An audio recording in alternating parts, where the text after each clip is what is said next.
Morning, सुप्रभात, वंदे मातरम विद्यार्थी मित्रों। मैं आनंद सर अपने YouTube channel make account easy with Anand sir में आपका हार्दिक स्वागत करता हूं। दोस्तों, हम लोग स्टेट पार्ट 2 में पार्ट 4 और पार्ट 5 कंप्लीट कर चुके हैं और पिछले 5-6 वीडियो से हम पार्ट 1 संभावना सीख रहे हैं, जिसमें अलग अलग वीडियो के माध्यम से मैंने आपको संभावना का अर्थ, उसके अलग अलग परिभाषिक शब्द यानी यादृच्छिक प्रयोग, उसके बाद निदर्शावकाश, घटना और घटना में अलग अलग घटना, प्रतिच्छेद घटना, योग घटना, परस्पर निवारक घटना, परस्पर निषेध घटना, ऐसे अलग अलग घटनाओं के बारे में बताया हुआ है।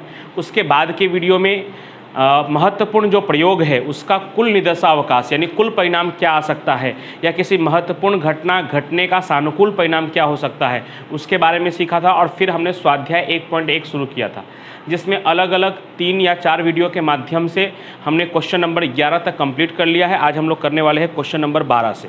तो चलिए देखते हैं। क्वेश्चन नंबर 11 तक हमारा कंप्लीट हो चुका है, पेज नंबर 15 पर है।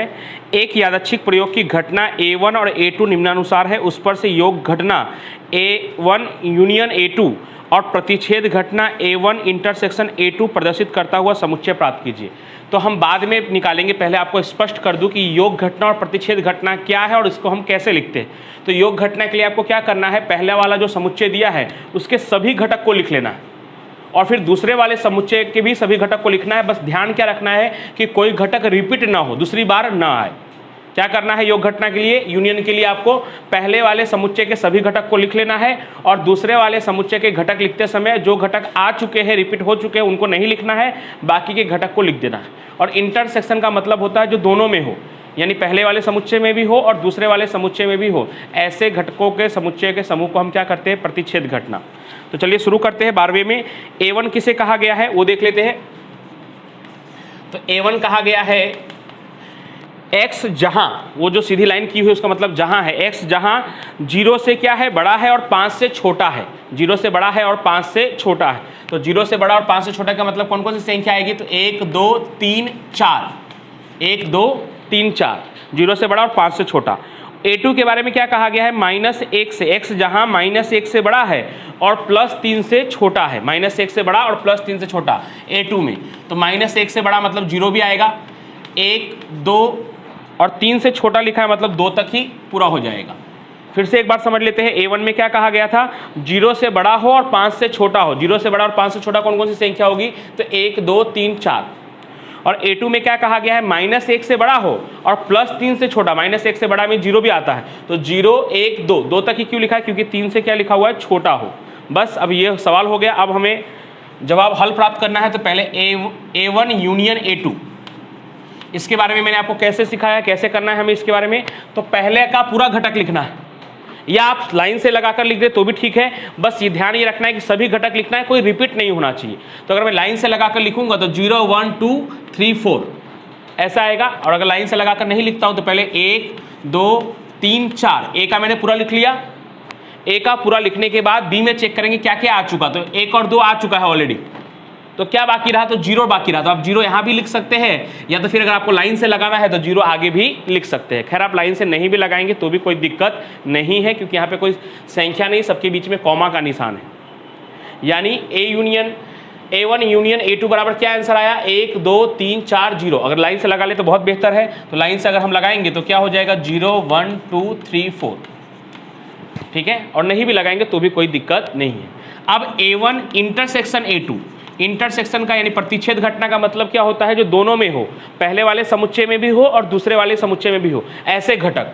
तो दोनों में कौन कौन है, तो 1 और 2 दोनों में है, 1 इसमें भी है, 2 इसमें भी है और 1 2 इसमें भी है। तो इंटरसेक्शन वाले में क्या आएगा, 1 2, बस हो गया। इतना आसान ही सवाल था ये। और फिर इसी तरह से हमें 13वां प्रश्न करना है, सेम टू सेम वो इसी की तरह है। एक यादृच्छिक प्रयोग की घटना A1 तथा A2 निम्नानुसार है, उसमें भी उस पर से आपको योग घटना A1 यूनियन A2 और प्रतिच्छेद घटना A1 इंटरसेक्शन A2 प्रदर्शित करता हुआ समुच्चय प्राप्त कीजिए। इस बार A1 के बारे में क्या लिखा है 13वें सवाल में, तो A1 बराबर दिया हुआ है इस बार 2 या उससे बड़ा और 6 से छोटा। मैंने या शब्द क्यों कहा है दोस्तों, आप ध्यान से देखेंगे तो उसमें इक्वल टू का चिन्ह लगा हुआ है। तो x जहां ये 2 है या 2 से बड़ा है और 6 से छोटा, 6 है नहीं क्योंकि 6 के बाजू में इक्वल टू का चिन्ह नहीं लगा है। 2 वाले में आप देख सकते हैं ऐसा इक्वल टू का चिन्ह लगा हुआ है। तो हम कह सकते हैं कि x जो है 2 या उससे बड़ा है और 6 से छोटा है, 6 के बाजू में इक्वल टू नहीं लगा है तो आप 6 से छोटा ही मानना है, 6 नहीं गिनना है आपको। तो 2 या उससे बड़ा और 6 से छोटा, तो कौन कौन सी संख्या आएगी, तो 2 भी आएगा उसमें, 2 3 4 5, 6 नहीं आएगा। अब कितने लोगों के मन में प्रश्न होगा, कितने विद्यार्थी मित्रों के मन में प्रश्न होगा कि 2 को आपने ले लिया, 6 को क्यों नहीं लिया। तो आप सवाल को अगर ध्यान से देखेंगे तो आपको मालूम पड़ेगा कि 2 less than equal to, x जो है ये 2 से बड़ा है या 2 के बराबर भी है, क्योंकि नीचे भी एक साइन किया हुआ है, और 6 से छोटा है, उसके नीचे इक्वल टू का चिन्ह नहीं किया गया है, इसलिए 5 तक ही लिया है। 2 या उससे बड़ा और 6 से छोटा, यानी 2 3 4 5। और A2 के बारे में क्या कहा गया है, 3 से बड़ा और 9 से छोटा, वहाँ कोई इक्वल टू नहीं है, 3 से बड़ा और 9 से छोटा। तो 3 से बड़ा और 9 से छोटा क्या क्या आएगा, 4 5 6 7 8, 4 5 6 7 8, 3 से बड़ा और 9 से छोटा, तो क्या आएगा उसके अंदर, 4 5 6 7 8। अब हमें क्या करना है, पहले A1 union A2, A1 union A2, A1 union A2 में मैंने क्या बताया आपको, कभी भी आपको यूनियन यानी योग घटना निकालना है तो सबसे पहला काम पहले वाले समुच्चय को पूरा लिख लीजिए, देखकर।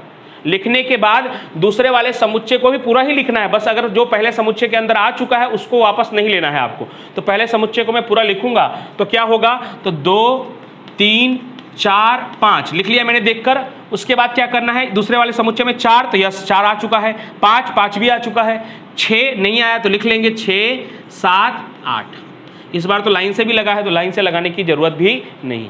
तो योग घटना में हमें क्या करना होता है, ए के सभी घटक, बी के सभी घटक, बस ध्यान ये रखना है कि जो घटक रिपीट हो चुके नहीं ऑलरेडी आ चुके हैं उसको दूसरी बार नहीं लिखना।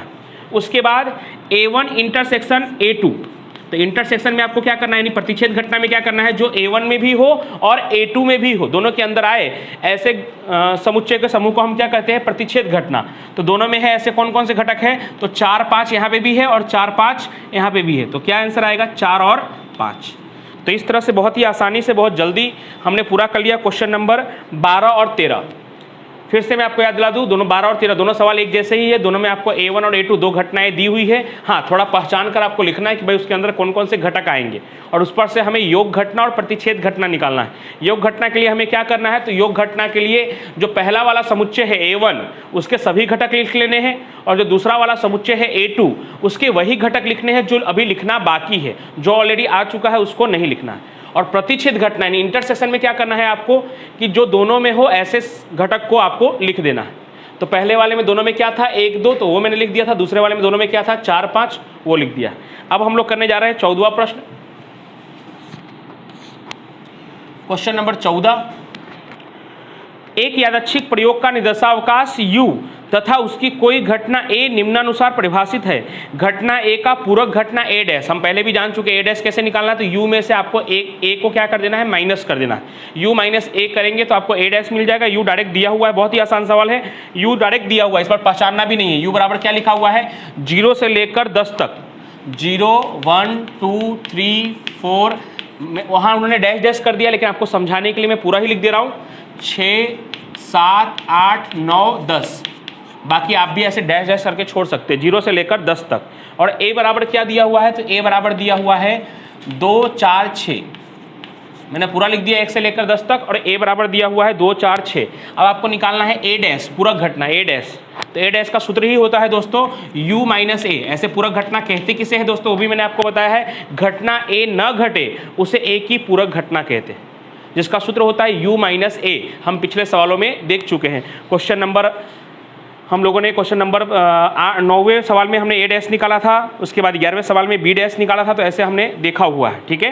तो A डैश बराबर U माइनस A, यानी U में से A को माइनस करना है। A क्या है, 2 4 6, तो 2 4 6 अगर U में से हम निकाल दे 2 और 2 4 6, तो क्या बचेगा, 0 1 3 5 7 8 9 10, यानी 0 1 3 5 7 8 9 10। ये आपका सवाल खत्म। U और A दिया ही हुआ था, बस U में से A को निकाल दिया, बस क्या मिल गया हमें, A डैश। ऐसे सवाल दोस्तों 1 नंबर के क्वेश्चन में पूछते हैं। हाँ, बहुत ही आसान है, इसलिए 1 नंबर के क्वेश्चन में ही पूछा जाएगा। 15वां सवाल, उसमें थोड़ा सा ट्रिक है, थोड़ा ध्यान देना है आपको, बाकी है ऐसा ही 14वें की तरह ही है। एक यादृच्छिक प्रयोग का निर्देशावकाश फिर से इस बार क्या है, u है। उसकी कोई घटना a निम्नानुसार प्रभाषित है। घटना a की पूरक घटना a डैश प्राप्त कीजिए। u बराबर क्या दिया है, 0 से बड़ा और 1 से छोटा। अब आपको लगेगा 0 से बड़ा और 1 से छोटा तो कोई संख्या होगी नहीं, पॉइंट में तो हो सकती है। 0 से बड़ा और 1 से छोटा, हमें तो लगता है 0 से 1 के बीच में कुछ आता ही नहीं है, कोई संख्या नहीं। 5 नहीं, 0 से 1 के बीच में कोई संख्या नहीं आती, लेकिन पॉइंट में तो आएगा 0.001, 0.002 और 0 लगाना हो तो 0.0000 ऐसे आप बोल सकते हैं। लेकिन उसका निराकरण हमको कैसे करना है कि इसमें कितना लें, तो उसके लिए पहले a देख लीजिए। a में क्या बोला है, तो a में बोला है जो x है वो 1/2, 1/2 का मतलब क्या होता है दोस्तों, 0.5। आपको समझाने के लिए मैं जानबूझकर पॉइंट में लिख रहा हूँ। 1/2 को हम क्या बोल सकते हैं, 0.5। तो x जो है वो 1/2 या उससे अधिक हो और 1 से कम हो, तो 1/2 भी का भी समावेश हो जाएगा। 1/2 को क्या बोलते हैं, 0.5। तो इस हिसाब से मैं यहाँ पे भी ले रहा हूँ 0.1, 0.2 ऐसे ऐसे कहाँ तक, 0.99 तक, क्योंकि 1 से छोटा है। किसकी बात कर रहा हूँ, u की। u जो है वो 0 से बड़ा है और 1 से छोटा है। 1 से छोटा मतलब 0.99 तक होगा, चलेगा, 1 नहीं होना चाहिए। और जो a है वो 0.5 से स्टार्ट है और 1 से छोटा है। 1 से छोटा है मतलब ये भी कहाँ तक, 0.99 तक। लेकिन कहाँ से स्टार्ट हुआ है, 5 से स्टार्ट हुआ है। 0.5 मतलब 0.50 से स्टार्ट हुआ है और 0.99 तक है। कौन, a। अब हमें क्या निकालना है, हमें निकालना है a डैश। a डैश बराबर सूत्र क्या होता है, u माइनस a। और u माइनस a अगर हम करेंगे, यानी कि इसमें से अगर हम 0.5 से आगे तक वाला माइनस कर देंगे तो क्या बचेगा, तो 0.1 से लेकर 0.49 तक बचेगा। कहाँ तक बचेगा, 0.49 तक, क्योंकि 50 से तो a चालू हो गया है। कहाँ तक चालू हुआ, 99 तक, जहाँ तक ये है। 50 से क्या स्टार्ट हो गया, 0.50 से क्या स्टार्ट हो गया, a स्टार्ट हो गया है। कहाँ तक है a, 0.99 तक। u भी कहाँ तक है, 0.99 तक। तो इसमें से अगर मैं ये वाला माइनस करूंगा तो 0.50 से 0.99 कट जाएगा। तो 0.50 से 0.99 कट जाएगा तो बचेगा कितना, तो 0.001 से लेकर 0.49 तक बचेगा। जिसको अगर सांकेतिक भाषा में ऐसे भी आप लिख देंगे चलेगा, लेकिन बुक में जैसा, प्रश्न में जैसा सांकेतिक भाषा में दिया है अगर वैसा लिखने जाएंगे तो यहाँ पे हो जाएगा 0 से बड़ा, यानी कि 0 से बड़ा क्या है तो x, और किससे छोटा तो 0.5 से छोटा। ऐसे सांकेतिक भाषा में भी लिख सकते हैं। 0.5 भी नहीं, आपको पीछे आंसर में 1/2 दिया होगा। ऐसा इसलिए दिया होगा दोस्तों क्योंकि जिस तरह से सवाल पूछा होता है जवाब भी उसी तरह से दिया होता है। ये मैंने जो 0.5 लिखा है वो आपको समझाने के लिए लिखा था। ये यहाँ तक तो आप समझ ही गए हैं। उसके बाद ये कैसे किया, तो 0.1 क्या होता है, 0 से बड़ा होता है, इसलिए 0 लिख लिया, बीच में x लिख लिया। 0.49 जो है वो 1/2 से छोटा होता है, इसलिए ऐसे लिख लिया। बाकी आप यहाँ तक लिखेंगे तो भी चलेगा, लेकिन ये लिख देंगे तो दी बेस्ट रहेगा, बहुत अच्छा रहेगा कि आपने उसी भाषा में जवाब दिया जिस भाषा में प्रश्न पूछा गया। तो लगभग ये बहुत ही आसान सवाल है और इतने इंपॉर्टेंट भी नहीं है। उम्मीद करता हूँ कि आप अच्छी तरह से समझ गए होंगे।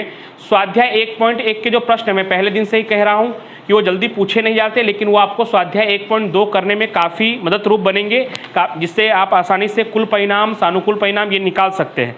अब आज जो हमने सवाल किया उसके बाद आप उदाहरण नंबर 10 तक के प्रश्नों को, उदाहरण नंबर 1 से उदाहरण नंबर 10 तक के प्रश्नों को ट्राई कर सकते हैं, उसको हल कर सकते हैं। फिर अगले वीडियो में हम स्वाध्याय 1.2 शुरू करेंगे कुछ सूत्रों के साथ। तब तक के लिए थैंक यू सो मच।